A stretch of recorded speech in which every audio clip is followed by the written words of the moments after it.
தோல்வி அடைஞ்சிட்டோம் அப்படின்னாக்கா ஃபஸ்ட்டு அதை அக்செப்ட் பண்ணிக்கணும். ஏற்புத்தன்மை. சரிங்களா? ஆமாம், நான் எழுதினேன், ஆனாலும் ரிசல்ட் வரலை, எனக்கு நான் எதிர்பார்த்த மதிப்பெண்கள் வரல. ஓகே, ஃபஸ்ட்டு அக்செப்டன்ஸ் நடந்துருச்சு. ஓகே, அடுத்தது எதனால் நான் தோல்வி அடைஞ்சேன் அப்படிங்கிற சின்ன சின்ன விஷயங்கள். நான் படிக்கிற விதத்தில் தப்புங்களா, இல்லை எனக்கு ட்ரெயின் பண்ணவங்க இந்த மாதிரி சில விஷயங்கள் நுணுக்கங்கள் ஸ்மார்ட்டாக படிக்காமல் கொஞ்சம் ரொம்ப ஹார்ட் ஒர்க் பண்ணுறவங்களா இருப்பாங்க, ஆனாலும் சின்ன சின்ன விஷயங்கள் ஸ்மார்ட்டாக படிக்கிறது மிஸ் ஆகி தோல்வி அடைஞ்சதுங்களா, இல்லை என்னோடய கெப்பாசிட்டிக்கு மீறி எக்ஸ்பெக்டேஷன்ஸ் அதிகமாக வச்சுட்டாங்க, அதை நான் வெளியிலேயே சொல்லாமல் டிஸ்கஸ் பண்ணாமல் நானாக கொஞ்சம் ஓகே முடியும்னு நினச்சி என்னையே நான் ப்ரெஷருக்கு தள்ளிட்டேன். ஸோ என்ன சின்ன சின்ன காரணங்கள் தோல்வி அடைகிறதுங்கிறத ஃபஸ்ட்டு பார்த்துக்கணும். அப்படி பார்த்தால் மட்டும்தான் அதை புரிஞ்சிக்கிட்டு நெக்ஸ்ட் டைம் ஃபார் எக்ஸாம்பிள் திரும்ப நான் அதே பரீட்சை எழுதுகிறேன் அப்படின்னாக்கா அதை என்னால் கரெக்ட் பண்ணி ரெக்டிஃபை பண்ணி என்னால் அதை விட பெட்டர் ரிசல்ட் கொடுக்க முடியும். ஒன்று. இன்னொன்று, ஒரு எல்லோரும் சின்ன பசங்க ஒரு 14 வயசு 15 வயசு 16 வயசுலேயே நம்ம எல்லோரும் காம்படிட்டிவ் எக்ஸாம்ஸ் எழுதுகிறோம், பப்ளிக் எக்ஸாம்ஸ் எழுதுகிறோம். சரிங்களா? இப்போ தோல்வி அடைஞ்சிடறோம், ரொம்ப ஸ்ட்ரெஸ் ஆகுது, என்னால் அந்த தோல்வியை ஏற்றுக்கவே முடியல, தேவையில்லாத எண்ணங்கள் என் மனசுக்குள்ளே ஓடிட்டே இருக்குன்னா ஃபஸ்ட்டு விஷயம் ஷேர் பண்ண ஆரம்பிக்கணும், பகிர்ந்துக்கணும். எடுத்த உடனே அப்பா அம்மா கிட்ட, அப்பா அம்மாவில் யாராவது ஒரு பேரண்ட்ஸாவது ஃப்ரெண்ட்லியாக இருப்பாங்க, இல்லை அட்லீஸ்ட் கூட பிறந்தவங்க, கசின்ஸு, ஃப்ரெண்ட்ஸு.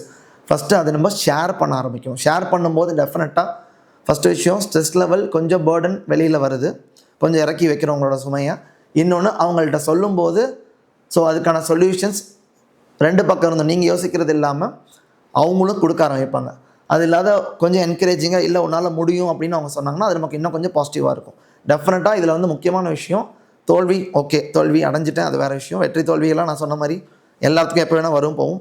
அதை நம்ம இமீடியட் சரௌண்டிங்ஸ், இமீடியட்டாக பக்கத்தில் இருக்கவங்கள்ட்ட, இமீடியட்டாக கூட இருக்க ஒரு நண்பர்கள்ட்ட, பேரண்ட்ஸ் கிட்ட முக்கியமாக நீங்கள் வெளிப்படையாக டெஃபினட்டாக ஷேர் பண்ணணும். இந்த பழக்கத்தை சின்ன வயசுலேருந்தே பண்ணாமல் திடீர்னு ஒரு மாணவர் 10வது பரீட்சை எப்பயோ 12வது பரீட்சை எப்போ பண்ண முடியாது. அப்போ பேரண்ட்ஸும் இதில் ரிசல்ட் பாசிட்டிவாக இருந்தாலும் நெகட்டிவாக இருந்தாலும் சரிங்களா தட்டி கொடுத்து இதை உன்னால் முடியும் பண்ண முடியுங்கிறத சின்ன வயசுலேருந்தே ஒரு விஷயத்துக்கும், படிப்பு மட்டும் இல்லை எல்லா விஷயத்துக்குமே ஜென்ரலாக சொல்கிறேன்.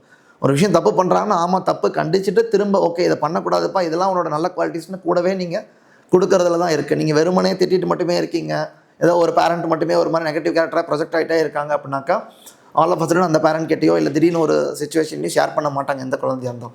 அந்த மாதிரி ஷேர் பண்ணாமல் இருக்கும்போது உள்ளுக்குள்ளேயே வச்சுட்டு இருக்கும்போது தான் நம்ம தேவையில்லாத ஒரு விபரீதங்கள், ரொம்ப ஸ்ட்ரெஸ் லெவல் ஹேண்டில் பண்ண முடியாமல் தற்கொலை மாதிரியான முடிவுகளுக்கு கூட நம்ம மாணவர்கள் தள்ளப்படுறாங்க. ஸோ ஷேர் பண்ணணும் எல்லாத்துக்கிட்டையும். அதை இமீடியட்டாக உட்காந்து டிஸ்கஸ் பண்ணி 2 பக்கமும் ஒரு பாசிட்டிவ் சைட் நெகட்டிவ் சைட் இதில் என்ன பண்ணலாம் அடுத்துங்கிறத நீங்கள் கிளியராக பேசணும்.